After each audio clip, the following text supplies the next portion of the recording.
resposta de Deus para quem busca vida abundante. Eu vou pedir a Viviane para ler para nós João capítulo 10, versículos 9 e 10. Viviane. Eu sou a porta. Quem entra por mim será salvo. Entrará e sairá e encontrará pastagem. O ladrão vem apenas para roubar, matar e destruir. Eu vim para que tenham vida e a tenham plenamente. Você podia ler novamente, Viviane, para mim, por favor? Os 2 versículos são curtinhos, eu acho que vale a pena a gente ler 2 vezes para ficar com ele melhor gravado no coração. Eu sou a porta. Quem entra por mim será salvo. Entrará e sairá e encontrará.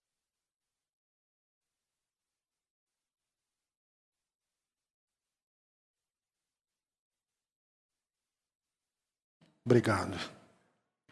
Senhor, que a tua graça esteja sobre nós, que tu nos ajudes nesse exercício de pensar a palavra, esse exercício de internalizar o que o Espírito quer falar a nós e o desafio de vivermos.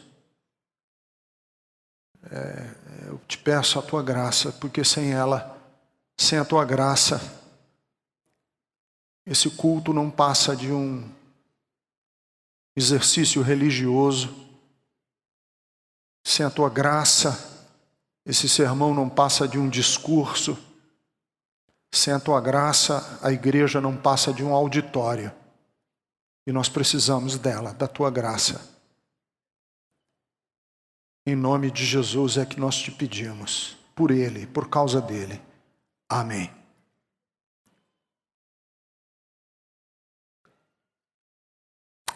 O que é ter uma vida plena?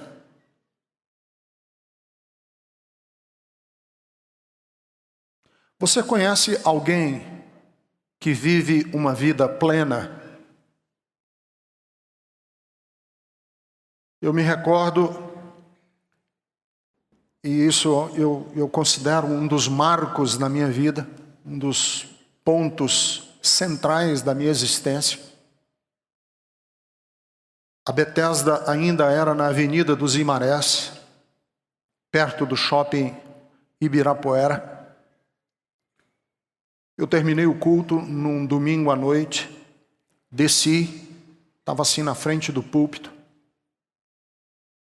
e uma jovem me procurou, falou comigo no corredor. Ela disse: pastor, eu sou nova cristã, muito recentemente me converti, sou aluna da filosofia da USP, venho frequentando algumas igrejas, e eu queria lhe fazer uma pergunta. A vida plena que Jesus falou foi um ideal que os apóstolos criaram? Ela existe de verdade? Ou é apenas uma frase de efeito? Falei, por que você me pergunta? Ela falou, porque eu me converti há pouco tempo, venho visitando várias igrejas e eu ainda não vi essa vida abundante, plena em ninguém. A grande maioria dos crentes que eu conheço, ou conheci,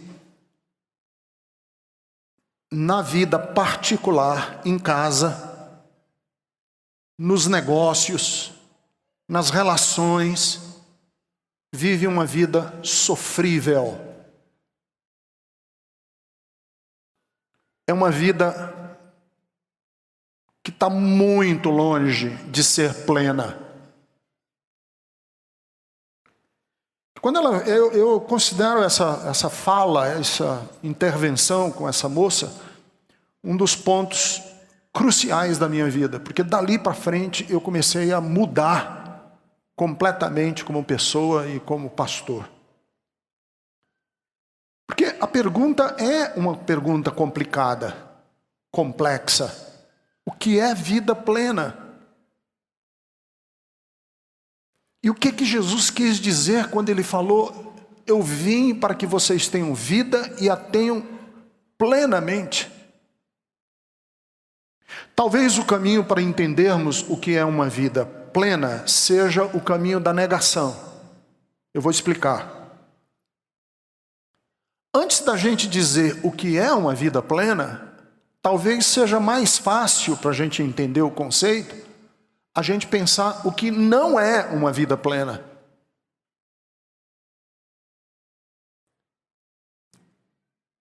Se a gente pensar no que não é uma vida plena, a gente pode construir, pelo inverso, pela negação, um conceito de vida plena.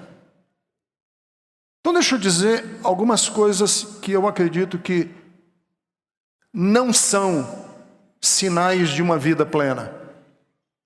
Primeiro, vida plena não é uma fantasia, não é um delírio, não é uma alucinação. O que eu quero dizer com isso? Que muitas vezes a gente idealiza uma utopia, um jeito de viver. Só que esse jeito de viver só existe nos nossos sonhos e nas nossas fantasias.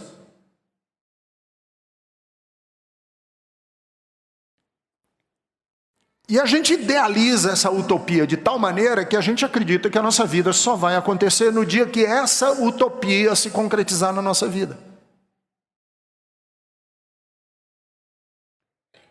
Então, eu quero dizer para vocês assim: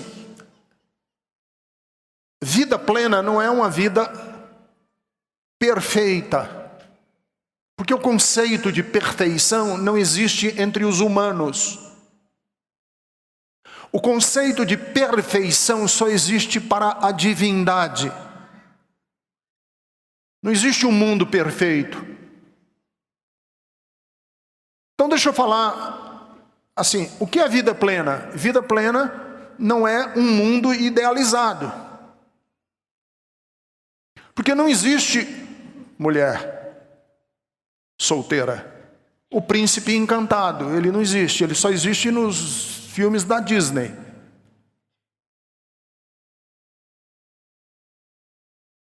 Se você casar com um homem, pele e osso, carne, músculo, você vai casar com um problema. Porque não existe o príncipe encantado que cavalga num cavalo branco e que transforma o sono da bela adormecida num casamento maravilhoso. Isso não existe. Isso é só delírio, isso é fantasia. Não existe fada madrinha que tem o pó do pirilim-pim-pim. Isso não existe, isso é só na nossa fantasia. Não existe botija de ouro enterrada no quintal de ninguém. E nem no pé do arco-íris. Esse mundo não existe. Nós temos que nos conscientizar disso. Não existe país perfeito. Não existem pessoas perfeitas. Não existe estilo de vida perfeito. Não existe a perfeição. Toda realidade é paradoxal. Todo relacionamento é tenso. Todo relacionamento tem tensão, porque são dois universos que precisam se conhecer. Toda verdade é ambígua. Para toda verdade existem pontos de vista diferentes. existem divergências, não existe unanimidade. E já dizia o dramaturgo Nelson Rodrigues, toda unanimidade é burra. Porque para você chegar a uma unanimidade, você tem que se anular da pergunta, do questionamento, da crítica. Toda riqueza, acreditem no que eu vou lhes dizer, pode parecer que é pequeno burguês querendo dar uma de bom, mas não é não. Deixa eu dizer, toda riqueza traz alegria e traz preocupação. Não pensem que os ricos vivem um mar de rosas. Junto com a riqueza vem a preocupação. Por isso, nós precisamos, para pensar sobre a vida perfeita, passar pelos processos da desilusão. Eu já falei aqui, vou repetir. Tem gente que chega para mim e diz assim: ah, Ricardo, eu ando tão desiludido. Eu digo, graças a Deus. Ah, eu ando tão desiludida da vida, pastor. Eu digo, ótimo. Desilusão é um ganho. O que é desilusão? É que você saiu da ilusão. Desilusão. Você saiu da ilusão. Então tem gente que precisa se desiludir para poder começar a viver. Precisa passar pela desilusão. Estou desiludido com a religião, ótimo, porque a religião estava mentindo para você. Então você tem que se desiludir. Ah, eu estou desiludido do casamento, ótimo, você estava pensando num casamento que não existe. Ah, eu estou desiludido dos políticos brasileiros, ótimo. Você estava pensando que político e política e tudo era o mundo perfeito que eles iam construir, ótimo, e não existe. O que nós não podemos é nos desencantar. Desencantar da vida, não. Porque os processos de encantamento são os processos que nos dão força para ir à frente. Estou encantado com a vida, eu estou encantado com as coisas da vida, mas eu sou um desiludido. Em alguns processos nos quais eu me iludi. Porque o iludido vive em uma realidade que não existe. Por isso é que ele é iludido. Não existe essa realidade, é só na sua ilusão. Essa realidade que você construiu só existe dentro de você, ela não existe. Então você é um iludido, você é um alucinado.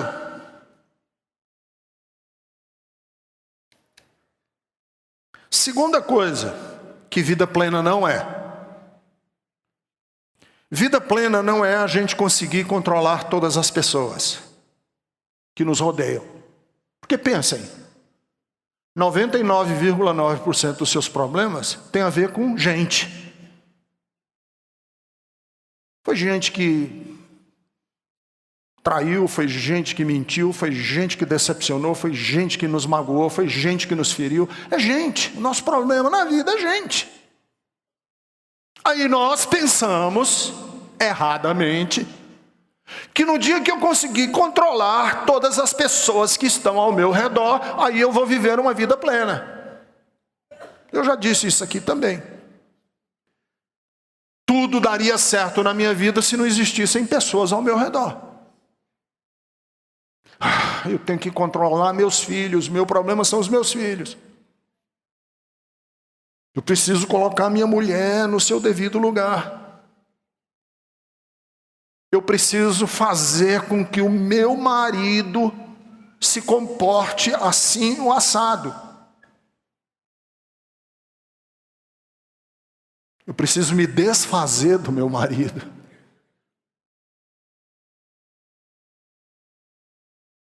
Não existe, você não controla todo mundo. A gente não tem controle sobre as pessoas. E, aliás, se tivéssemos controle sobre as pessoas, o nosso mundo seria horrível, porque nos tornaria tiranos. Se eu controlasse todo mundo, eu era um tirano, eu era pior do que Hitler. Se eu controlo todo mundo, eu sou pior do que Nero, eu sou pior do que... Eu tenho controle de todo mundo. Ninguém quer controlar todo mundo, não deve querer controlar todo mundo, e nem achar que a vida vai ser plena se você controlar as pessoas. Então, se você vai casar, tá noivo, noiva, eu lamento dizer uma realidade para você: de uma maneira ou de outra, a família dela virá junto.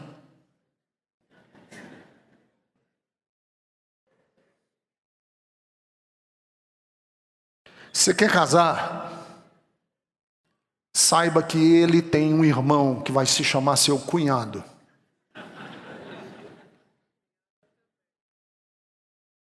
Você pretende ter filho? Ter filha? Ter filhos em casa? Deixa eu lhe dizer. Essas crianças vão ser o motivo da sua maior alegria. Mas potencialmente serão também o motivo da sua maior tristeza, de um jeito ou de outro.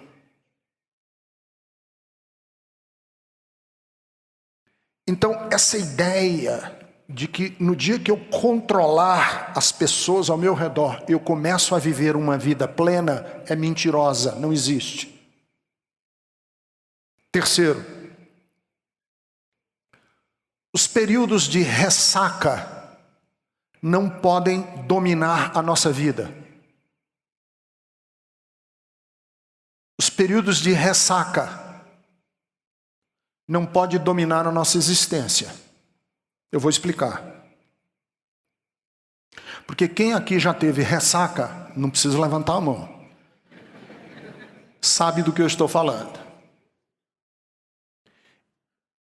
Eu, na minha adolescência, tomei 2 porres homéricos. Porre de perder a consciência, de no dia seguinte não saber o que aconteceu. Um deles, eu morava nos Estados Unidos, era Réveillon, estava muito frio, muito abaixo de 0, e uns amigos se reuniram numa casa calafetada, todas as janelas fechadas, aquecida. Eu levei uma garrafa de cachaça, eles levaram cerveja, não sei o quê, e levaram uma caixa de charutos para a gente celebrar o ano novo. E eu comecei a beber, e beber, e eu não sei quantos charutos rolaram lá dentro, mas aquele ar ficou empestado dentro da casa com cheiro de charuto, que hoje em dia eu não consigo passar perto do cheiro de charuto. Por quê? Porque naquele dia eu vomitei tudo que eu tinha e o que não tinha dentro do estômago na noite. Não me lembro do que eu dizia. Os meus amigos dizem que eu passei a noite repetindo igual um disco quebrado. A noite inteira eu dizia assim: estou bêbado, mas eu te amo. Eu estou bêbado, mas eu te amo. Era o que eu dizia para os meus amigos. Final de contas eu dormi, que não sei como. Me colocaram numa cama. E eu acordei no dia seguinte. Quem aqui já teve enxaqueca? Pegue a sua enxaqueca e multiplique por 20. Eu não consegui tirar a cabeça do travesseiro. Eu estava na antessala do inferno.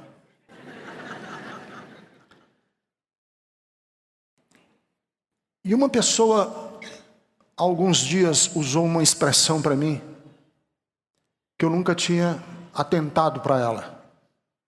Ele falou: Ricardo, eu estou com ressaca moral.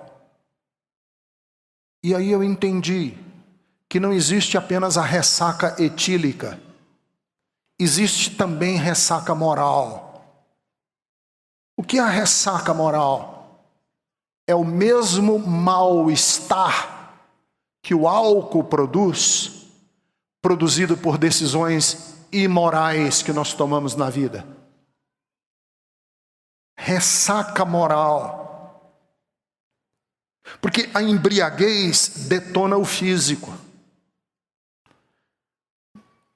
mas processos antiéticos detonam a nossa consciência. E existe sim uma embriaguez de querer fazer, e de querer dominar, e da irresponsabilidade de atropelar, que a Bíblia chama isso de pecado. Quando você atropela gente, você atropela princípios, você atropela a vida para satisfazer os seus desejos, no dia seguinte você acorda com um mal chamado de ressaca moral.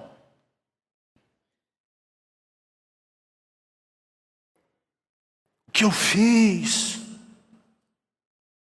O coração palpita, a boca seca, a mente se agita. Está com ressaca moral. O que não é uma vida plena é uma pessoa com ressaca moral. Não está vivendo a vida plena. Você está com ressaca. O problema é o seguinte: aí você diz assim, pastor, mas vez por outra todo mundo tem uma ressaca moral. Sim, é verdade, mas não pode dominar o seu dia. Todo dia você tem ressaca moral, você vai pegar uma cirrose de consciência. Eu ter tido uma ressaca quando eu tinha 17 anos de idade é uma coisa. Agora, o Ricardo Gondim acordar todo dia com ressaca, não tem fígado que aguente. Não tem organismo que aguente. É a mesma coisa com a consciência. Você diz, não, uma vez por outra a gente acorda, né, pastor? É claro, mas todo dia você tornou isso um padrão na sua existência. Isso não é vida plena, isso não é vida. Você não vive.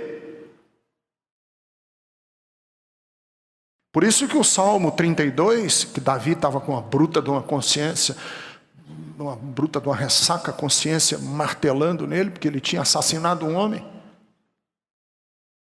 para poder cometer adultério. Ele escreveu o Salmo 32, que diz assim: como é feliz aquele que tem as suas transgressões perdoadas e os seus pecados apagados.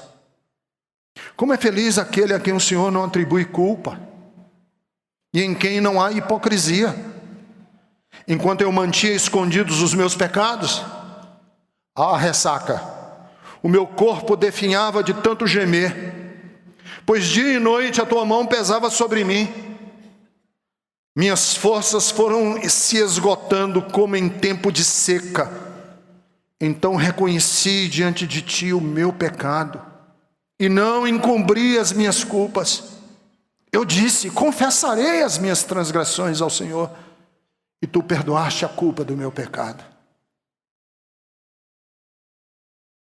Qual é a resposta de Deus para quem quer ter uma vida plena? Eu acabei de dizer o que não é uma vida plena.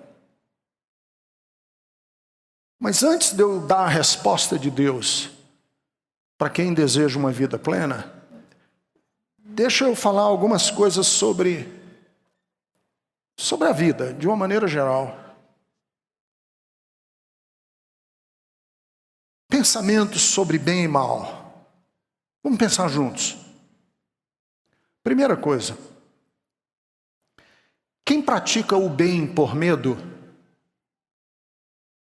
ou por qualquer interesse não é virtuoso.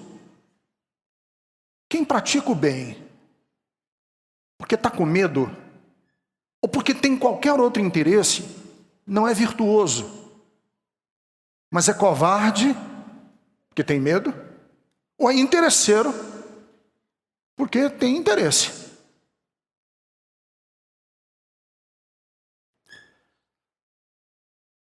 Eu estou dizendo isso porque eu quero chegar na resposta de Deus para quem deseja uma vida plena. Então deixa eu falar a primeira coisa antes de chegar lá.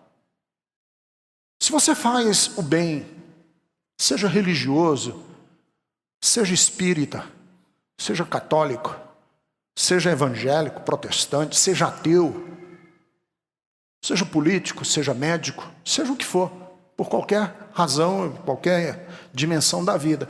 Se você pratica o bem, porque dentro dessa prática você está com medo de alguma coisa, ou porque você tem algum interesse em fazer aquilo, esse bem não é bem.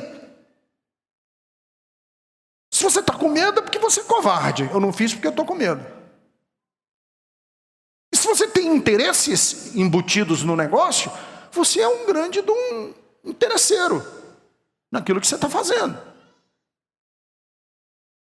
Por isso é que Platão, filósofo Platão, contou uma parábola que ficou conhecido na filosofia como o mito de Giges. É muito interessante esse mito de Giges. Uma história que Platão contou há milhares de anos. Giges era um pastor que servia em casa do que era então o soberano da Lídia, o imperador da Lídia.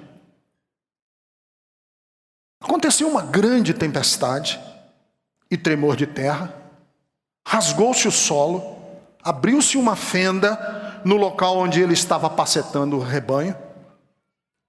Admirado ao ver tal coisa, ele desceu para lá e contemplou, entre outras maravilhas, que por aí fantasiam, um cavalo de bronze oco, com umas aberturas. E ele, vendo o cavalo, ele viu que dentro tinha um cadáver, dentro das entranhas do cavalo. E que esse cadáver tinha um anel na mão. O Giges foi lá, arrancou o anel da mão do cadáver e foi embora. Aconteceu que os pastores se reuniam diante do rei para dizer para o rei como é que estava o estado do rebanho, das ovelhas. Giges foi também carregando um anel no dedo. Quando ele estava na presença do rei, o Giges, por acaso, sem querer querendo, rodou o anel na direção dele. Mexeu o anel assim no dedo, na direção dele. E na hora que ele mexeu o anel na direção dele, ele ficou invisível. Ficou invisível. Ninguém conseguia vê-lo. Admirado, passou de novo a mão no anel, virou para fora. Quando ele virou o anel de volta para fora, todo mundo via o Giges. Tendo observado esses fatos, ele experimentou para ver se o anel tinha aquele poder mesmo. E verificou que sempre que ele voltava o anel para dentro, ele ficava invisível. E sempre que ele virava o anel para fora, todo mundo via ele. O que foi que ele fez? Senhor de si, eu fico invisível. Fez com que um dos delegados que iam junto para o rei, ele foi. Chegando lá no rei, ele virou o anel para dentro, ficou invisível, seduziu a mulher do soberano, atacou o rei e matou, e ele se tornou o rei. Porque invisível, ele não era alcançado por ninguém. E aí Platão, o filósofo grego, disse o seguinte: se você tivesse a capacidade de ficar invisível,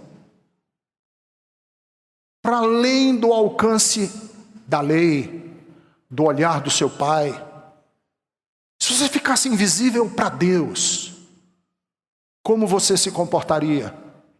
Giges se comportou egoisticamente. Foi lá, cobiçou a mulher do rei, casou com ela e ele ficou o rei. E você? Se você pudesse ficar invisível, quem você mataria? Sabe aquela pessoa que você diz assim, cara, se eu pudesse. Se você pudesse ficar invisível, o que você faria com seus valores?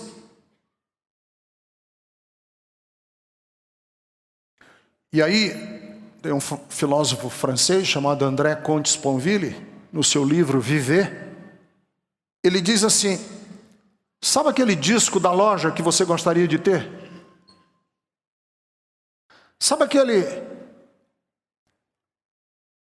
carrão que você gostaria de ter? Você entraria na loja e roubaria o disco? Não, porque você sabe que tem câmeras, você sabe que tem um vigilante olhando.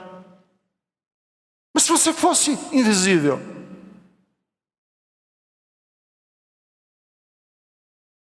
se você tem apenas medo de ser punido, de ser pego, se você tem menos medo de ser condenado, não é honestidade. Você não é honesto. Você apenas é um calculista. Você calcula os riscos e diz: não vou fazer, vou me dar mal. O honesto é aquele que diz assim: não existe Deus, nem céu, nem inferno, nem lei e nem punição nenhuma.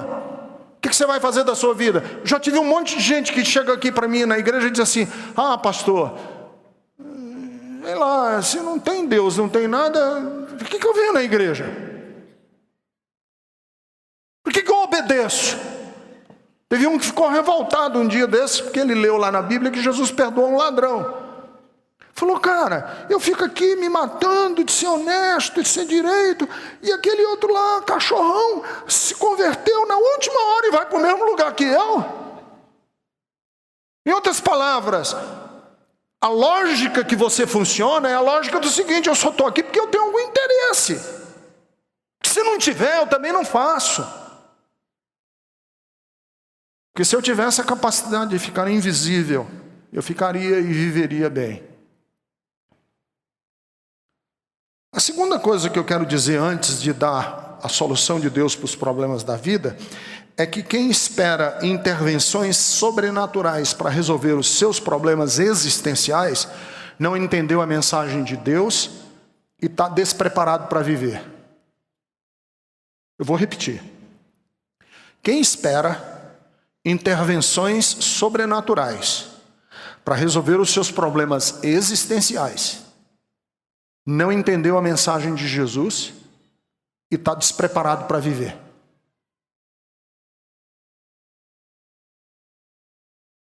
Não espere por anjo. Não espere por milagre. Não dependa de uma intervenção sobrenatural para resolver os seus problemas. Porque a mensagem de Jesus é a seguinte: não espere por anjo, torne-se um anjo.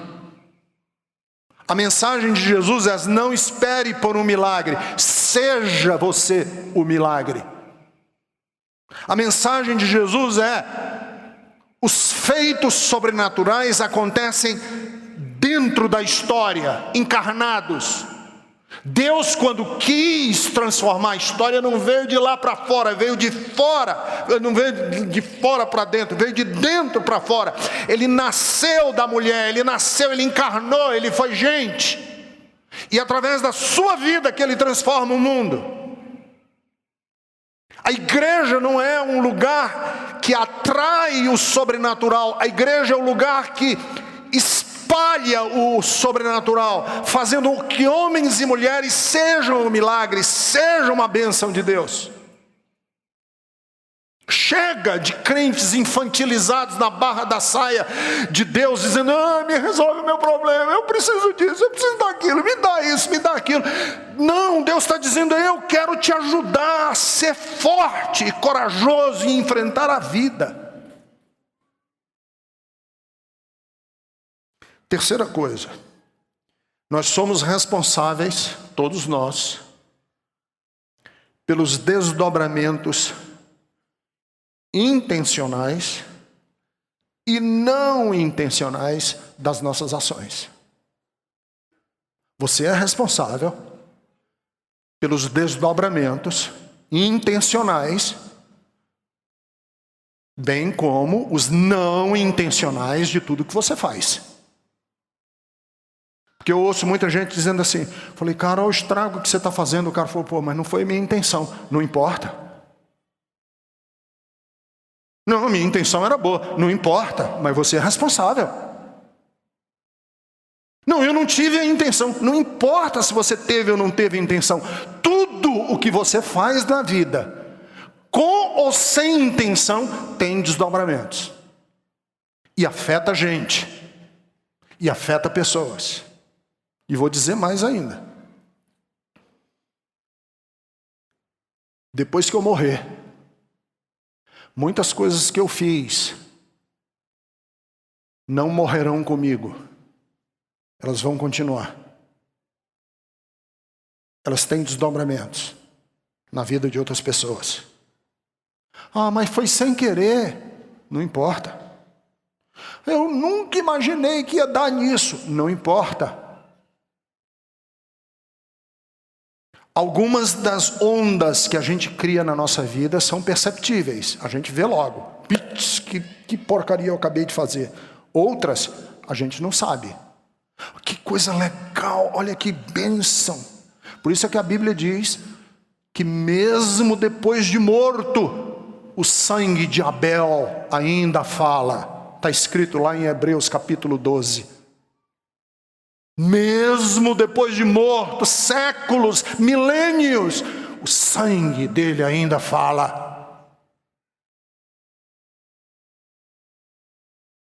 Qual é a resposta de Deus para quem deseja uma vida plena? Deixa eu falar primeira.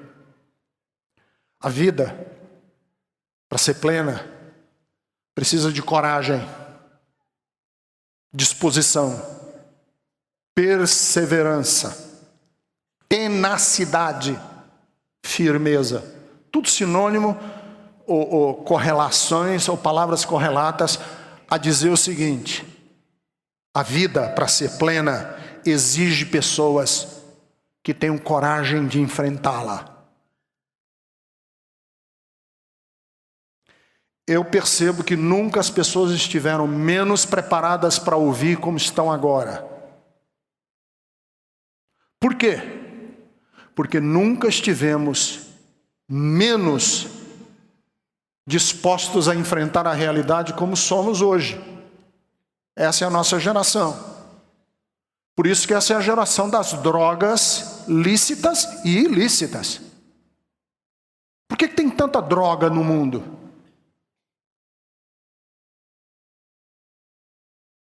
Eu li recentemente que nos Estados Unidos está tendo um ressurgimento da heroína, que foi o que matou aquele ator de Hollywood, o Hoffman. Por que tanta droga? Porque as pessoas não têm coragem de enfrentar a realidade da vida. E aí pasteurizam, adormecem, desligam. Por falta de coragem. Por que tem tantas igrejas prometendo mundos e fundos e uma vida bababá, e lá. Porque as pessoas dizem assim, eu vou para lá, porque lá eu vivo o me engana que eu gosto. Na igreja, lógico. Aqui eu sou campeão, aqui eu piso na cabeça do diabo, aqui eu sou campeão de tudo. E aí eu fujo da minha realidade. E aí você tem que dar razão ao velho Marx de que religião realmente é o ópio do povo. Porque adormece, neutraliza, e as pessoas ficam alienadas, sem coragem de viver. Agora, qual é a resposta de Deus? A resposta de Deus é a seguinte: amigo, a vida é essa. Presta atenção, Jesus nunca dourou a pílula para os seguidores dele. Nunca.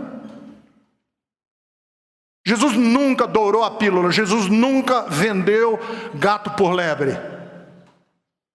Nunca. Em João 16:33 ele disse: no mundo vocês terão aflições. Jamais ele confeitou a realidade, pintou o mundo de cor de rosa. Porque Porque em Mateus 10:16 ele disse: eu vou enviar vocês como ovelhas no meio dos lobos. Por isso vocês precisam ser sempre prudentes como as serpentes e simples como as pombas. Jamais Jesus iludiu, fantasiou a realidade e dizendo assim: se você me seguir, tudo lhe irá bem, as coisas vão acontecer de bem para melhor, e nada nunca vai acontecer contra a sua casa. Nunca Jesus disse isso. Pelo contrário. Lembrem-se, João 15:20. Lembre-se das palavras que eu disse: nenhum escravo é maior do que o seu senhor. Se me perseguiram, também perseguirão vocês. Eu não quero uma fé que resolva os meus problemas. Ele teve tanta fé, os problemas dele foram tudo resolvidos no céu. Eu não quero essa fé. Pode alguém quiser aí, pode ficar, eu não quero. Eu quero uma fé que me dê coragem de enfrentar a vida, que não me faça covarde diante da tempestade,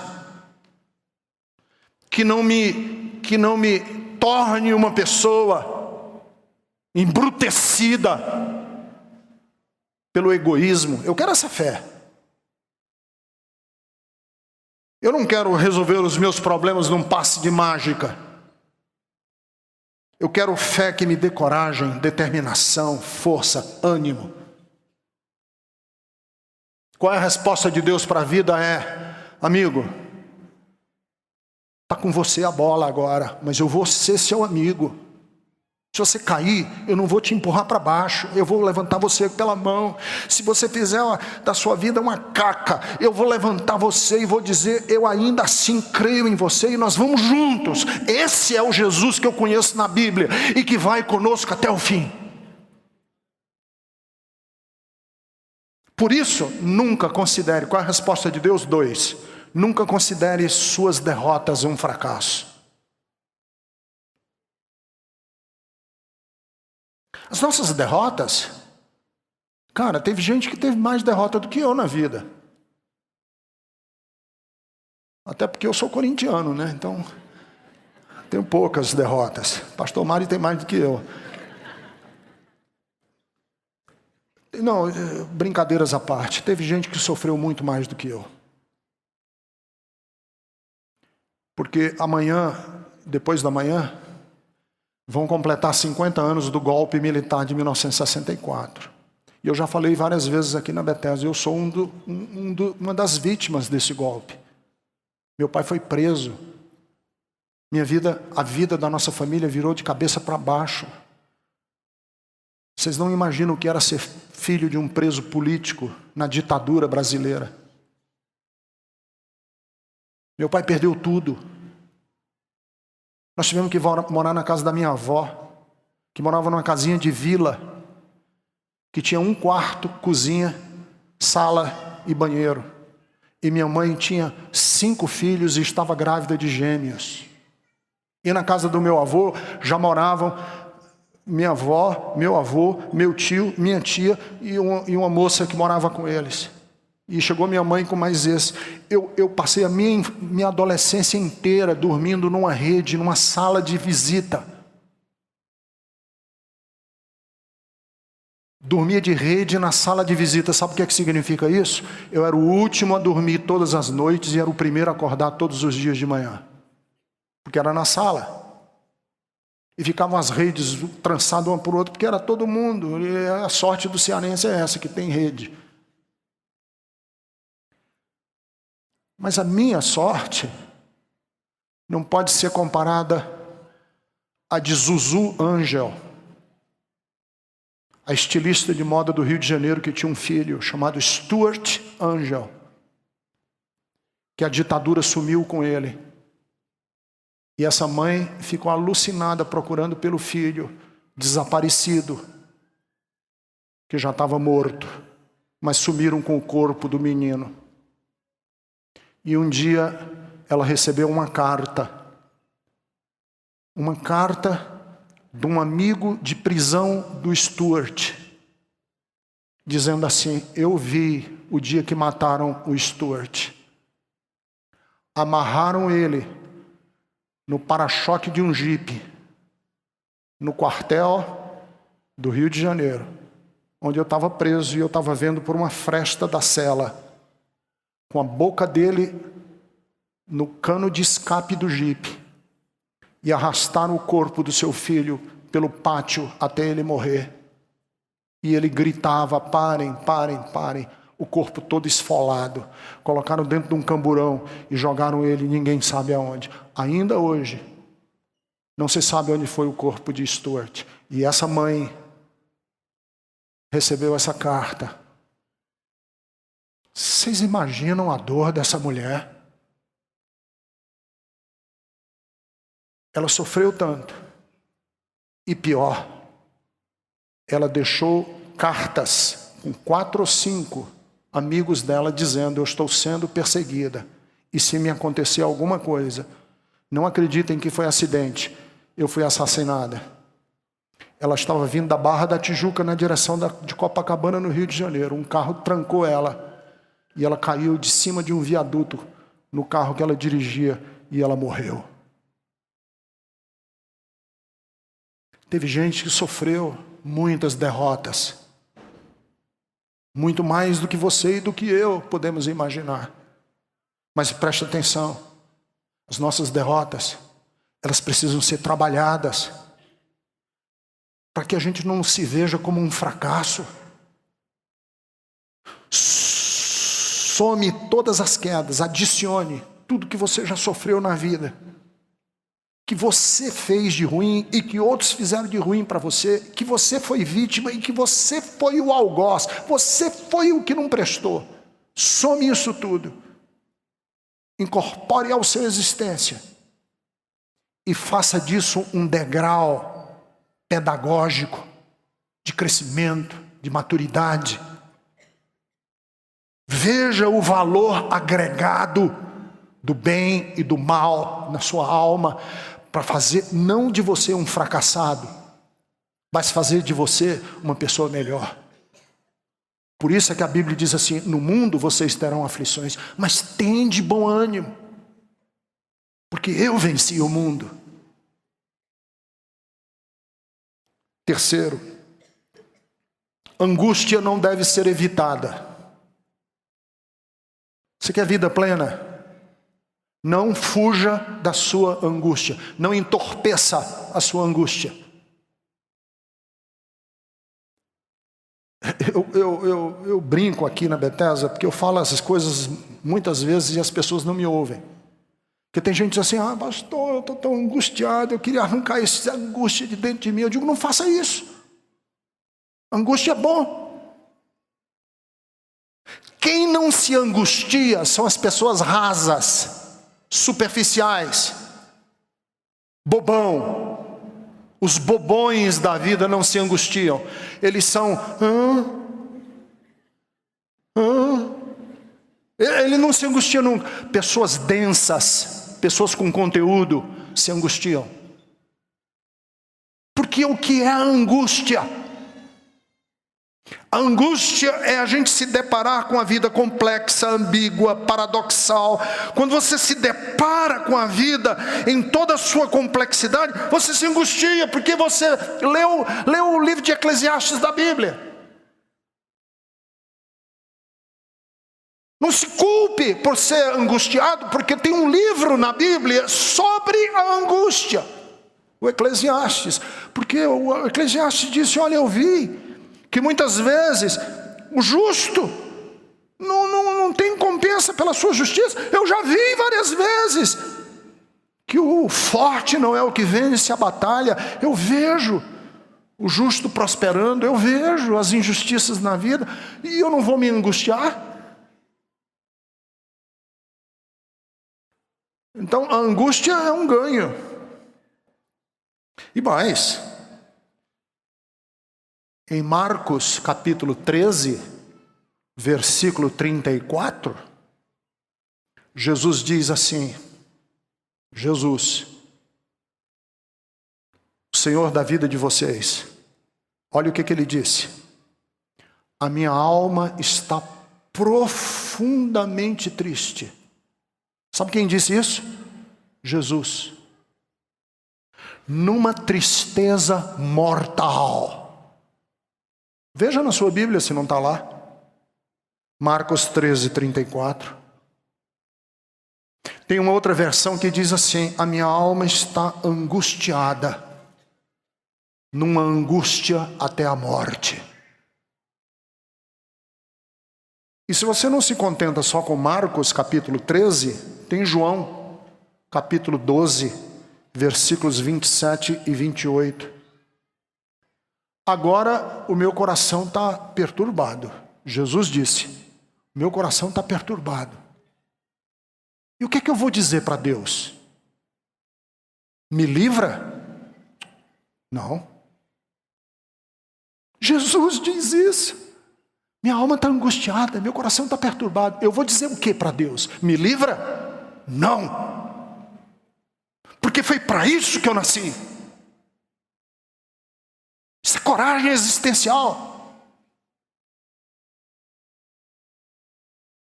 Não vá se embriagar, beber um porre para acabar com a angústia. Você está fazendo um desfavor à sua alma. Encara a sua angústia de frente. Porque essa angústia pode ser produtora de vida para homens e mulheres que são corajosos. E por último, a vida não acontece se a gente não fizer acontecer. Seja você, seja o Papa, seja a Rainha da Inglaterra, seja Jesus, seja Pedro, seja Paulo, seja quem for, a vida não acontece se você não fizer ela acontecer. O milagre vai vir de dentro para fora, porque é em você que o Senhor fez morada. Não vem de fora para dentro, é de dentro para fora. O milagre é você. Ele vai sair de dentro de você como água viva. E a mensagem do Evangelho não é gerar uma igreja de pessoas infantilizadas esperando intervenções sobrenaturais. A mensagem do Evangelho é gerar homens e mulheres maduros que estão dispostos a transformar a realidade cruel e dura da vida num milagre. O milagre está nas suas mãos. O milagre é você. E se você não fizer, não vai acontecer. Se você não fizer com a sua família, se você não fizer com seus filhos, se você não fizer com a sua casa, se você não fizer com a sua alma, não vai acontecer. Porque você é que tem que ser o canal do milagre.